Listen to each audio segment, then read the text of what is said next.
Okay, you guys, let's do this. It's going to be so professional. Okay. Like, so professional. Here we go. Welcome to the Live Support Podcast with your hosts, Michele VanDusen and June Colson, a couple of clean comedians who support each other and others through comedy's wacky and winding roads. I hope you're ready. Get set. Let's go. Since podcasts have a catchy tune, we wrote this song for Michele and June. Clean comedians are best friends too. Oh, it's so good. And you never know what they'll say or do. Here we go, sing with me on Live Support, with Michele, who's really short. We'll have a ball, with June, who's really tall. They have fun, interviewing comedians on Live Support, with Michele, who's really short. Now they have their catchy tune. If Michele jumps high, she's eye to eye with June. Let's be clear, June's tall and Michelle's real short. And now it's time to start Live Support. The Live Support Podcast is brought to you by the Hot Breath Comedy Network. Welcome to the award-winning Laugh Support Podcast. I'm your host, June Bug Colson, here with Michele with one L, Trisha's sister, Rhonda Colson, Corey's friend. Do not call me Shelly, Michele VanDusen. Good morning, Michele VanDusen, or afternoon, or good day, whatever time this happens to be airing. Good morning. How are you? I'm good. It's a rainy day in Kentucky. Michele has the sniffles, and we both showed up with hats on today. Like that tells you what we're doing. What I love though is, Michele, tell them what your hat says. Best mom ever. Yes. And what does my hat say? Yours says the Idiot Box Comedy Club. Yes. What was that? What was that? Are we about to like kung fu fight? Like what just happened? Everybody was kung fu fighting. Oh no, Michele is figuring out sound effects. This could go off the rails really quick. Now, I love that you're wearing best mom ever, and my hat says idiot box. Like, Wait, what does mine say again? Best mom ever. Oh no. Y'all help us. Lord help us. Oh man. No, mine's yeah, yours is, I mean, I feel like both says something truthful about each one of us. You're the best mom. I'm a bit of an idiot sometimes, but I do love this hat. This is from a comedy club in South Carolina, and the Idiot Box. I went to the comedy festival there last year. I wasn't able to go this year. My schedule didn't work out or whatever, but I love this hat. It's just I love that when you go to different comedy clubs and places that you perform, that you buy merch from that spot. I only bring back cups. Like, the plastic cup. Oh, I had water in this, and this is the comedy club. So you're supposed to leave that in the green room. You're not supposed to steal their cups, No. Michele. Michele leaves. No. When you buy it out front, you get the throwaway cup. Anyway, okay, fine. Yeah. No, I do. Like, well, okay, but let's be for real though. If it's real expensive, I ain't buying it. But if they have something reasonably priced, just doing the club in Tulsa with you, their t-shirts were really good price. I feel like they were less than $15 maybe for a t-shirt. And usually you don't get a club t-shirt for, I mean, it's at least $20, $25 for a club t-shirt. And so, what was the name of that club again? The Looney Bin Comedy Club. I would tell you, but my husband took that t-shirt and I haven't been able to wear it yet. So I think he's wore it at least 2, maybe 3 times since we've been to Tulsa. There it is, the Looney Bin Comedy Club. So yeah, I have one of their t-shirts. You're the queen of merch though. You have a ton of merch of different comedy friends. You always buy the books that people put out. Like I do. You're super supportive when it comes to that stuff. So yeah, but now that you're talking about the comedy club, I have not gotten their shirt, and I think I should. So I have a cup. I have 2 cups. You probably stole those. No, I didn't steal them. You just took them. No, when I go to a show and I buy a soda or whatever, it's always with the cup to go kind of a thing. And so I have the old logo. I have the new logo, like I have that. So Nice. anyway. Okay, so today we are just going to chill out a little bit. We're calling this episode Funny You Should Ask or Funny You Asked. Because we do get this question a lot as comedians. People always want to know about bombing stories, or what's the weirdest place you ever did a gig, or what's the strangest thing that ever happened to you on stage, or whatever. And so today we're just going to do a short little episode and kind of talk about that. So we're going to talk about just like funny things that have happened, either funny shows or funny things that have happened to you during your comedy career. So we may have covered these stories a little bit before, but this is just going to be one episode that talks about multiple events like this. So, Michele, I know that you have way more interesting stories than I do. That I know for a fact. And there's some stories that I cannot talk about. Well, I don't know how to talk about them. I'm not really quite sure, because I've done a lot of shows in clubs, when I first started out, and things like that. And so, like, the one club that I hosted for 3 or 4 months, I was the house host. There was always a dead animal with, antlers sticking out right over the head, and then there was a fish tank. There was a fish tank right next to you, so if the comedy was boring, you just look at the fish and watch them swim around. I mean, it was interesting. It was very dark. But I did recently, I say recently, within the last couple of years, I went to a place in southern Oklahoma, and I followed somebody that very graphic. And I thought, did they know I'm a clean comedian? Why am I following this person? Like, it was a very interesting thing. I learned things that night. I don't think I ever should have learned. I learned all sorts of things. Apparently, adults have toys. I didn't know that. Michele, I didn't know. I have Legos. Okay. I right? didn't know that there was other types of toys that adults have. I was like, okay. And I had to follow that. So that was a whole nother thing. Anyway, so Yeah, that yeah. you don't want to get your Legos confused with that. That's not no. No. But that's what the risk you run being sometimes in a comedy club, and especially someone who, I mean, you pretty much you almost came out of the womb baptized. Like you pretty much walked in your faith, like your whole adult life, honestly. And so there's not a lot of worldly things that, I mean, you're not ignorant to the world, but there's areas that you have not been exposed to, and you don't need to be exposed to. So so I Nobody imagine should. that could cause for some trauma and confusion. And that's okay. Yeah. There's, definitely different things. I said something the other day, and then this guy like turned it and took it like a very sexual manner. I was like, whoa, no, no, no, no, no, no. How disgusting are you? Like, I wasn't going anywhere near that. Stay away. I'm like, ugh. Like, come here, Ross. Watch that guy. Because I was like, Yeah, I was just like, yeah, nah, no. The show calls him the husband. Come stand beside me. Yeah, he goes, "What? You can handle it." 'Cause, I'm Italian. I got people for that. Anyway, Yes. point is, yeah, I haven't been sheltered in that sense. Like, I Fine. I didn't grow up with a a religious family, Right. except holidays and stuff. Um, and when when I was part of the PTA down here at a public school, the PTA president, I would ask her questions all the time, and I was like, what are they talking about?" She's like, "You don't want to know." I'm like, "No, really? Like, what are they saying?" She's like, "You don't want to know."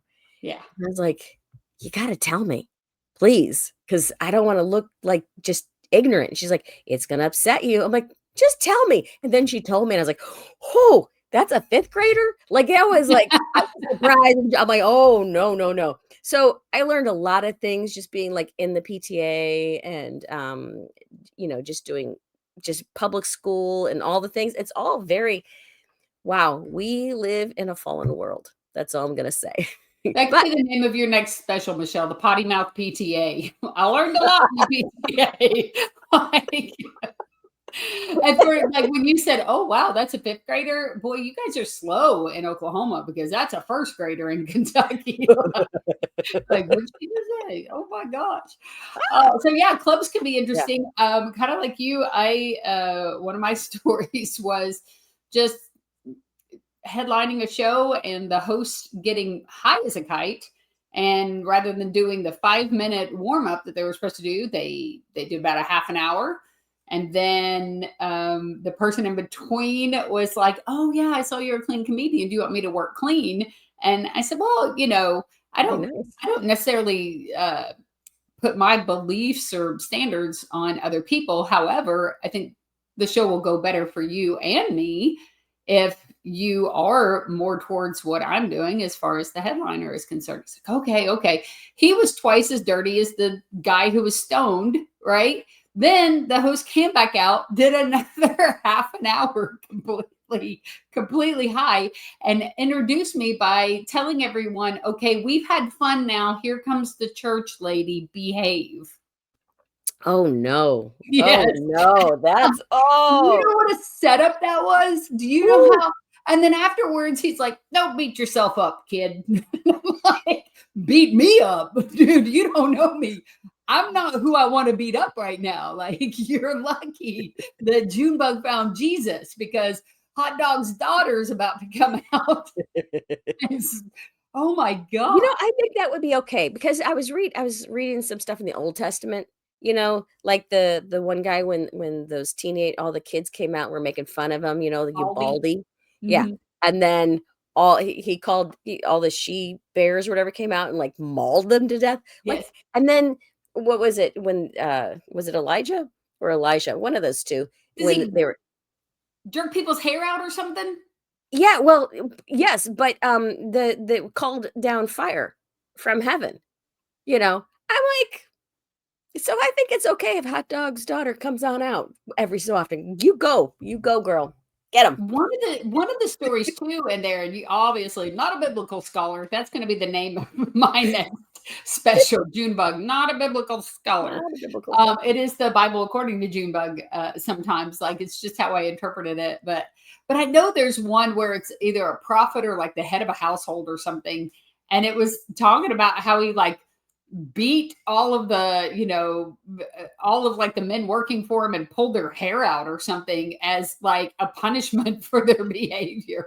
And honestly, like not kidding, after that set, and it was one of those where I was just like, it's an out of body experience. I'm just on stage, that the audience is wasted, the host was wasted, didn't do any material, just talked to one table, got them riled up, and yeah, completely just Yeah, I didn't have a prayer up there, and I acknowledged it, and I still did my material in my time because I was supposed to do my material in yeah, my time. And so I did it. I tried some stuff I haven't tried before. I've been able to use that in other places.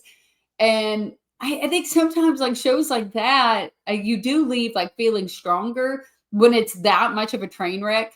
For me, the ones that I struggle to bounce back from are the middle of the road ones where it felt like I should have done better and I fell short and my brain can't wrap around like how can I fix this? And but it but on that, I literally just prayed up before I went out on stage. I knew I was being thrown to the wolves.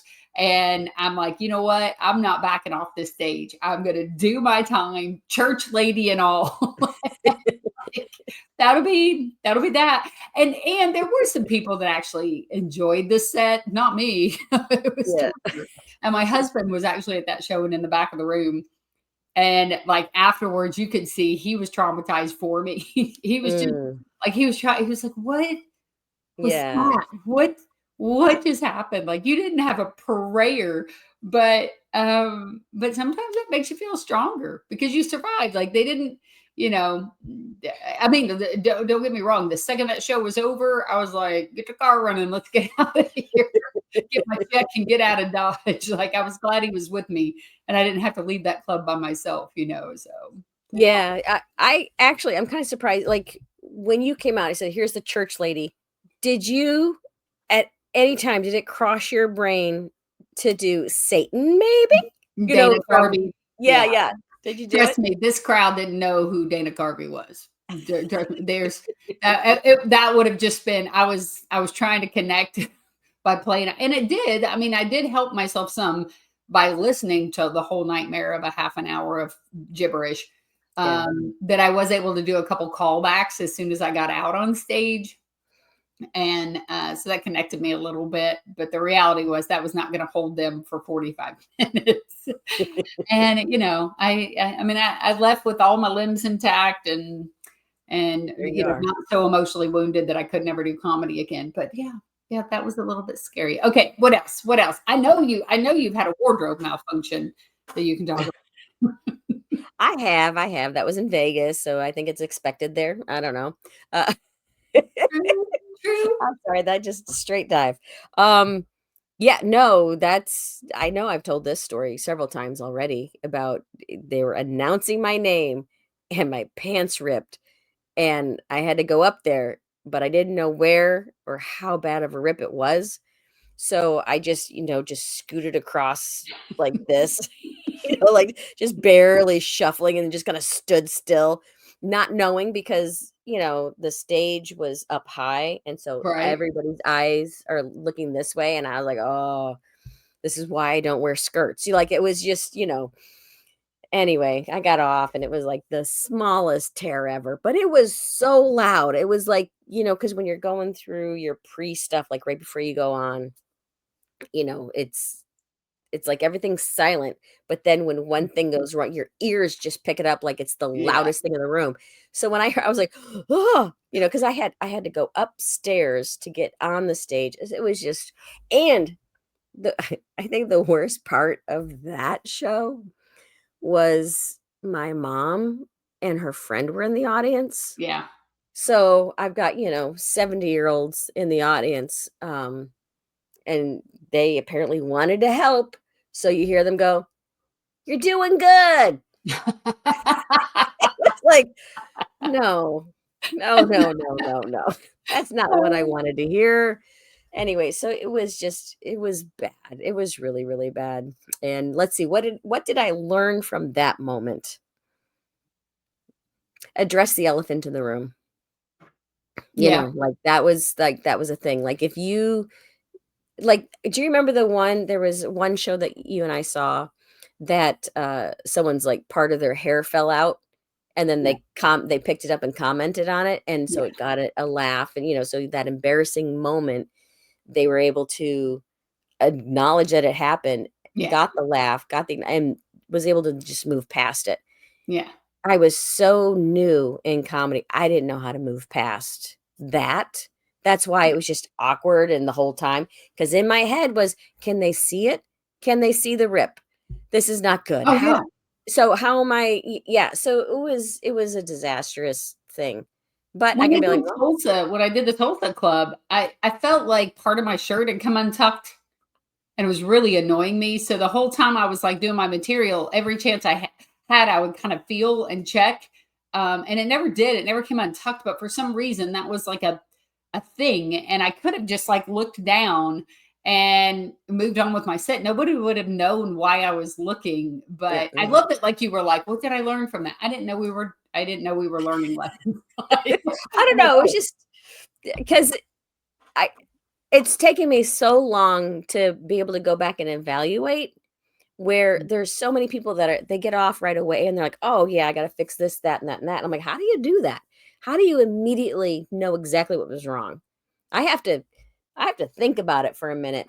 I was at another show recently, and the person said, "Well, go back through your set tonight and look it over, and then figure out where you had more laughs and this, that, and that." I was like, I'm not going to look at that stuff for a couple months. What are you Oh yeah. talking about? Look at it tonight. I don't think so. I mean, that's not happening. I just, We we've talked about that before though, that like I'm one that I have to give the emotional downtime. I don't look at it for at least 24 hours. If it was a good set or a bad set, because if it's a bad set and you listen, you're just re-wounding yourself if it really was as bad, right? If it was a good set and you really enjoyed the moment, you might listen and hear like pockets of downtime or whatever, and then be focused on that and not just enjoy the fact that like that was a good set and it felt Yeah. good and it was fun to, to do that set tonight. And then you just rob yourself of it. And sometimes you're just not like, you're not emotionally ready to truly evaluate it without any type of extra emotion, like to truly have an unbiased opinion, listen to your material and really do something with it, because you're too emotionally attached to it at the moment. You got to like Yeah. let the moment go and then listen to the material, I think. Yeah, it's definitely an interesting thing because I know that more female comedians I've talked to talk about their emotional attachment to things, but guy comedians don't ever mention or talk about that. But they're going through the exact same Yeah. because you're putting something out there, and at the beginning, if it's like, well, this is my heart, here you go. Oh, you stumped Mhm. on it, Yeah. or like, oh, you liked it, and then you go and listen to your set, you're like, ugh, there was parts here, here, and here. Like yeah. So I like the fact that you just said it's either a positive or a negative. So if you thought you had a great set and then you go back and listen, you're like, oh, they were not with Yeah. me here, and then you could just tear yourself down and like, oh, it was horrible. So Yeah. yeah, I have to push it off and wait. I can't evaluate that same night. You just can't, because your endorphins are flying around and it's all the things. I So imagine dolphins flying around your head when you said that. I don't know why. Endorphins sound like they live in the ocean. I have yeah. endorphins. Maybe they're in that fish tank at that comedy club that you were doing a show at. It's full of little endorphins flying around. Speaking of animals, okay, so I have definitely Oh. done. I did an outdoor show that the expectation was there would be a lot of dogs there because it was a fundraiser for um, an animal, group or whatever. And I expected dogs, but what I didn't expect was a monkey in a tie-dye jumpsuit named Stella, who was like the first creature that I met. I did comedy for a monkey, so you had a dead moose on the wall. I had a live monkey. I'm not sure if I ever made Stella laugh. I'm not sure, but I tell people she rocked that jumpsuit. She looked pretty amazing. I can't wear them. I look like an Oompa Loompa in a jumpsuit, but Stella rocked the jumpsuit. Well, I'm sure that the monkey had a diaper on. Yeah, So Michelle, I didn't check. Like, you go around checking monkeys for diapers. Who does no, that, you but I'm weirdo? thinking, no, I'm sorry. This is where my brain went with it, okay? Because, some audiences are at an age that they laugh so hard they end up peeing. And so, if you're smart and you're going to go to, and you're of the weaker bladder people, you'll wear something to make sure that it doesn't go through your pants. So that's what I was thinking. Like, the monkey probably enjoyed the show so much so that it peed in its diaper. That's where my brain went. Sometimes, Michelle, we don't need to go where your brain went. Honestly, sometimes you need to leave it where it was and not bring us along with it. So I'm just saying that's where I went. we So have sorry. had no, that is a compliment when someone like comes up after the show and says, I laughed so hard I peed my pants, or I almost peed my Mhm. pants, or that's oddly enough, there's not a lot of there's not a lot of careers, I guess, that people get excited about someone telling them they pee their pants. You know what I mean? Where it's like, Well, if you're, let's say you're a dental hygienist, it's like, my teeth are so clean, you made me pee my pants. Like, no. they don't want to hear that. The pastor, Yeah. that sermon was so good, pastor, that I just peed my pants. Like, only our job. Us and nurses. So I I don't know. I have a lot of nurses in my family. I don't think they want people peeing their pants they either. want them to be able to, have things flow. So we'll just go there. Maybe there is, yeah. They do cheer people on where like you Yeah. can't leave the hospital till you can go pee pee all by yourself. So Oh, maybe some and nurses appreciate. and mothers of toddlers. Yay! Yeah. So that You was did. potty But training. other than that, general Other than that. careers. As a fire chief, I'm pretty sure my husband has never been complimented by someone saying, you guys put out that fire so good, I peed my pants. Like, not, it's not okay. Let's All move I know is on. right now we've lost Rhonda forever. And she's forever gone now. Oh yeah. We already got in trouble. Yeah, I think there's probably a couple of topics during the Rhonda Corey moment that we're having right now. There's probably a couple things we've Yeah. already talked about this episode. Hang on, Rhonda, it gets better. It gets better. It does. It does. Okay, so have you performed for animals other than the fish in the fish tank? So yeah, you shook your head way too fast. Go ahead. Do we call drunk men animals? No. Sorry. There was you know how people during summertime they're like, oh, it'll be so great. Let's go put a semi trailer out in the middle of a field and do a concert. Hey, let's do a comedy show now. Like that kind of stuff. And those are fun to attend and it's nice to go to. Typically, when it's out in the middle of a field, in a farm field, there's fencing along the way where the animals and the audiences are separated. Mm. Separated. But this one event that I did, and I did it more than one time, because I didn't know that the animals just roamed wherever they wanted to. Like they had a big old hog that just wandered, anywhere he wanted. But this one particular year, a goat just came right up on the stage. And I was like, and I'm holding the cord and the microphone and it's, sniffing and trying to grab things. I'm like, and it's jumping on the speaker, the thing. And I was like, is there a goat wrangler? Like it was a moment. So I've decided no more. That was the goat incident. That's what I call that. The goat incident of anyway, 2002, I believe that was. Yes, you recall Point the is, here, huh? yeah. Point is, I don't do outdoor events anymore. I don't like outdoor events because of that, and I don't do well in the sun or things like that, right? Right. And it had an awning that was nice. So there was another event that I did, and this wasn't animals. This was not animals. It was sunny and bright, and I was like, and you know how kids just walk around and the babies and the dogs, and no one's like really like listening, so it's really not conducive to comedy. So I was going to follow the next band, and I was like, Lord, I can't believe I said yes to this. What is, and I asked the pastor that was standing there, I said, is that a rain cloud? It's like this little speck in the sky. He's like, nah. And sure enough, right before they introduced me, like right before, the band was clearing and they're like, okay, we're going to have a comedian coming up next, da, da, da. Then it was just like downpour. And I was like, yes. So, my friend was wearing white. Not what you want to wear in a downpour. No jacket, no nothing. And so we had to go to McDonald's to use the air dryers for her clothes. And then the whole event went indoors into the church. So then we went there and it was so much better.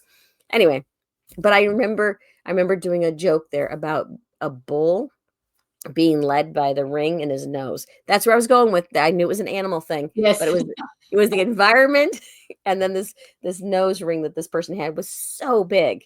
And so they loved it and it ended up being a great show, but outdoor events and me, we don't mix. Yeah. And little ones, I mean, little kids, it's not, we do clean comedy, but we're not like who you hire for a children's birthday party. Like that's not what we do. When you said that, I remember doing a show that my sister was at, and Christy Condor was on the show, and her husband Jay was there, and my sister and Jay were sitting basically in the same pew at the church, and there was a sweet family that just didn't have control over their children. And these kids were just loud and rowdy. And at a certain point, one of them just reached up while I was on stage and they grabbed the back of my sister's hair and just pulled it. And she's a school teacher. Like, You don't play, right? And then later in the show, one of them turned around with their little fingers. Sorry, the asthma's kicking in. They turned around and did their little fingers, and you got to be careful what we say or do on whatever social media. But they just started going pew pew pew pew to Jay's face, like to Christy's husband's face, and it was like Wow. nobody, like, and I think there was some outreach to this family. The church was very like loving to this family, and so nobody wanted to say anything to hurt their feelings or whatever. Mhm. And our sweet friend Dory was on that show, and literally everybody had to deal with them. But I promise you, there's a special little cloud of blessings that follow Sweet Dory around. She's the sweetest, most adorable person ever. The second Dory got on stage, the kids didn't make a peep. Enough that I thought someone removed them from the room. Nothing. As soon as she got done, and I went back up to introduce the next comic, they lost it again. I was just but Christy doing, her material is a lot of it is about being teaching children's church and those kind of Mhm. things. And so she literally threw some jokes towards that scenario, Nice. and like it made everybody lighten up in the room because she was able to incorporate it into her material. So it was absolutely perfect. Yeah. Woo! Well, Kiddos, you kiddos know, and can throw a monkey wrench in, and people just don't seem to get it sometimes. a monkey wrench. Back to the monkey, are we? Yes, back to the Um, monkey.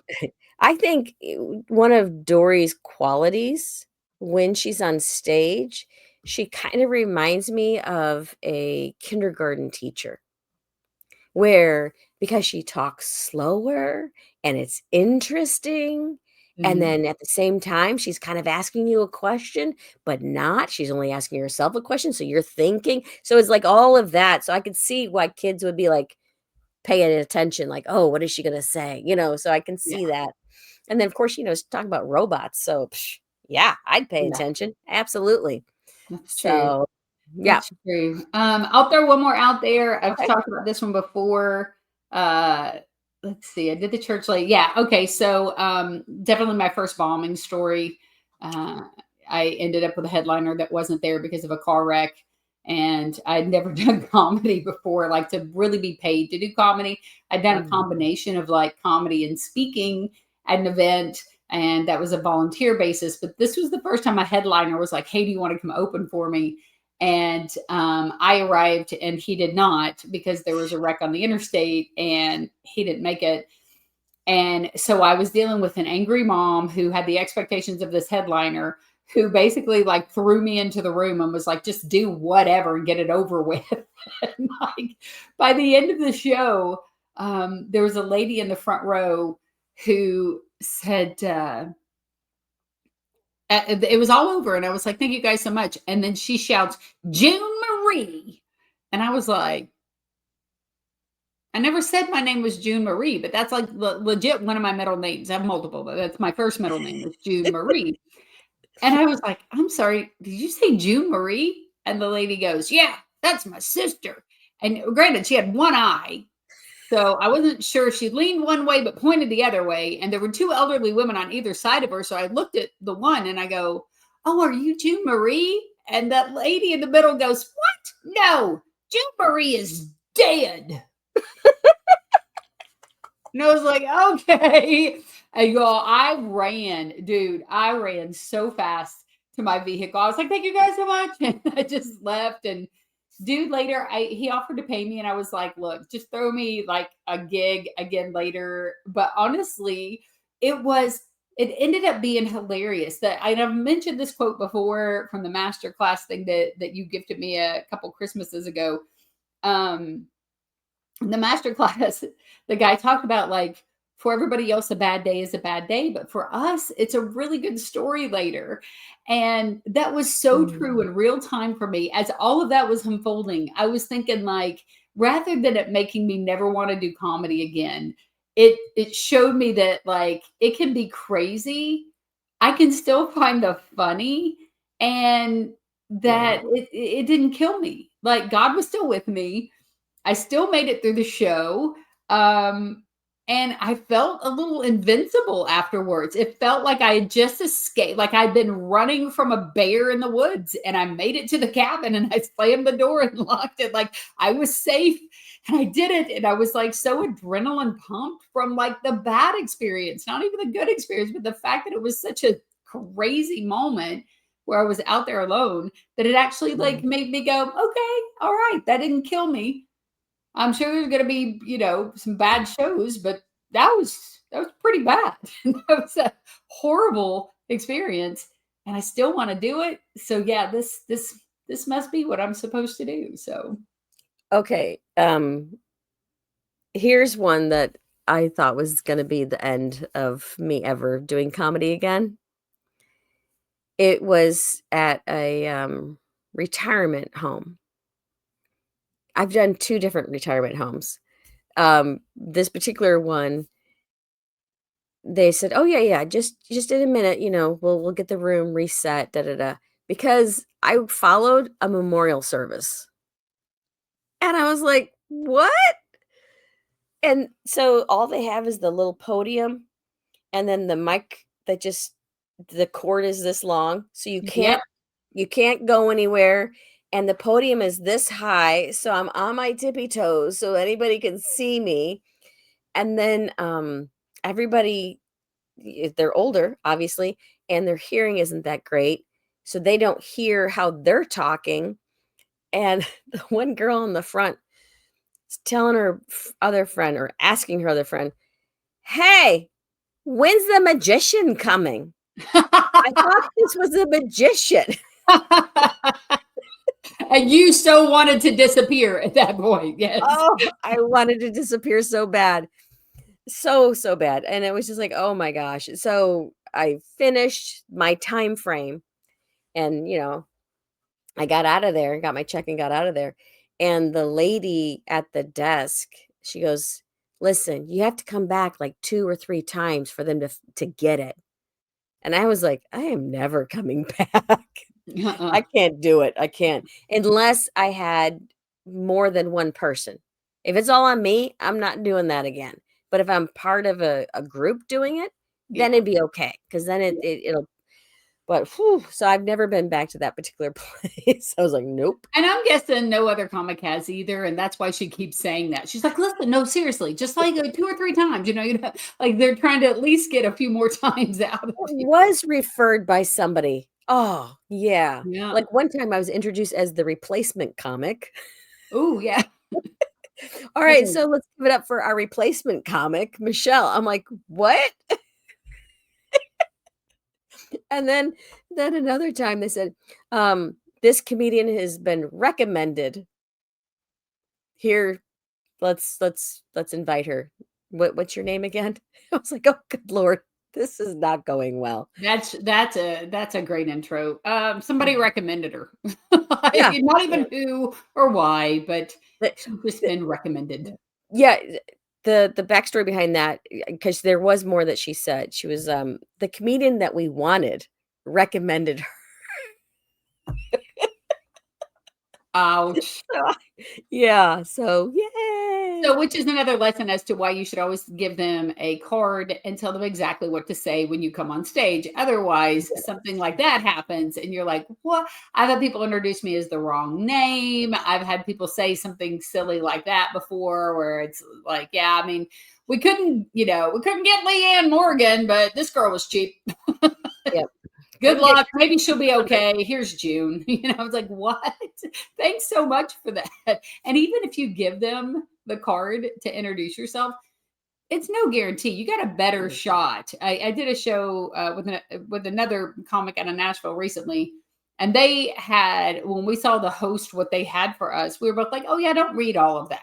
It was our whole bios off our website. We're like, don't read all that. Yeah. We gave this person a note card, both of us, and I was like, mine just said, award-winning comic, co-host of the Laugh Support podcast, has a drive our special. Here's June, right? Just quick.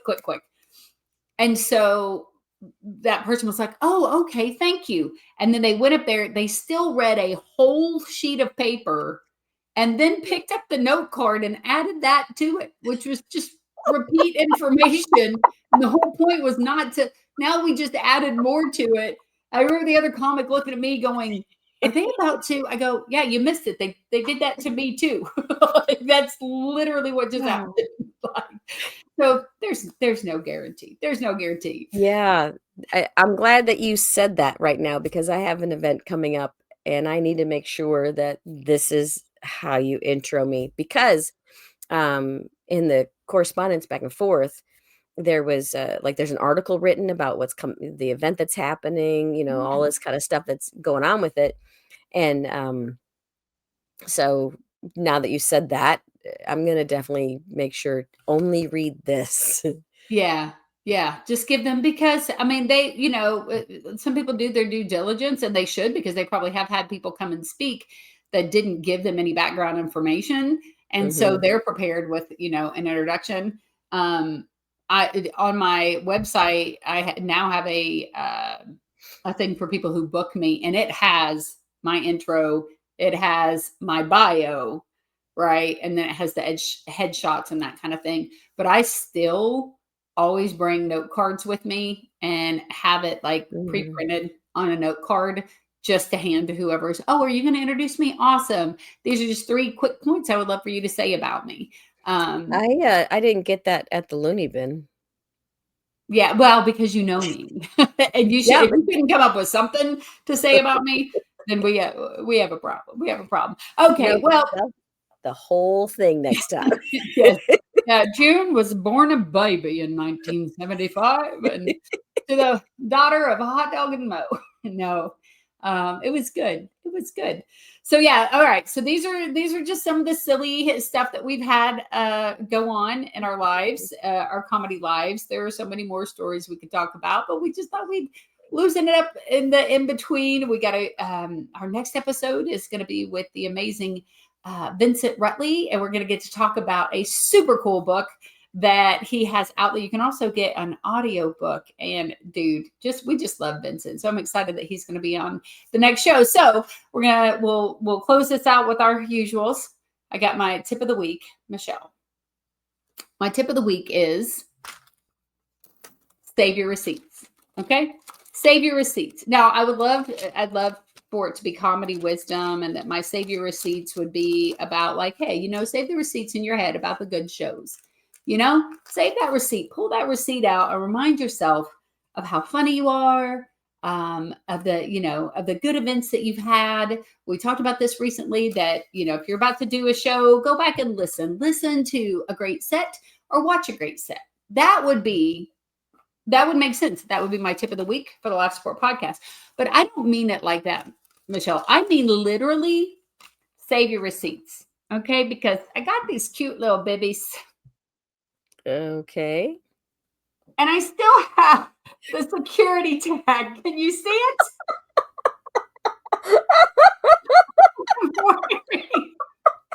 The security tag. Thank you, Jason Pennies. No. Here's the best part. I put them, they were a little bag, and I had a big purse. So once I bought them, I put the bag in my purse, and I walked through like a store leaving the wall, and I set off the detector, and the lady goes, oh, you're fine, sweetie. It's just your purse. And I left. No, it wasn't just my purse. It was the merchandise in my purse that had the theft tag still attached to it. So save your receipts in life of your good moments. Remind yourself that you are smart, you are funny, you are good, but also save your receipt just in case, they decide not to take the tag off of your $8 bibby britches that you were so excited to get to wear on your trip. Oh my There's God. that. All right, Michelle, joke of the week. Dun, dun, dun, dun. All right, so this joke comes from my time in Texas. Maybe did I already ask you this one? I may don't know. have. I'm sure. I don't know. Why are peppers the best at archery? Did I ask you this one already? No. Why are peppers the best at archery? Because they habanero.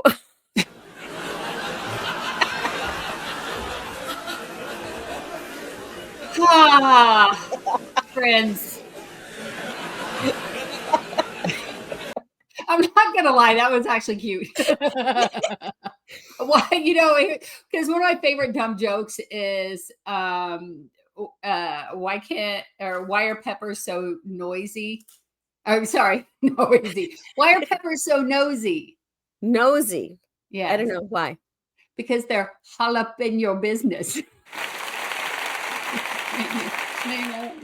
Okay. We're just going to point to the word idiot on my hat. All right, y'all. That's going to be it for this amazing, goofy episode of the Laugh Support Podcast. Please follow Michelle at Michelle's Comedy. Follow me at June Bugs Comedy. And follow us at the Laugh Support Podcast. Make sure you like us. You follow us. Hey, if you got a goofy joke you want Michelle to read, and she doesn't have to pretend that we had a caller that sent a joke in when she's actually the caller. Or a listener that's sending the joke in, then actually send us one in with your name and we'll be able to share it and read it. Again, the Laugh Support Podcast. Follow us and you can catch us on YouTube and all the major podcast platforms. As I always say, Jesus and Junebug loves you. And Michelle, tell them goodbye. Goodbye. Thank you for listening. Catch you next time. Ciao, ciao.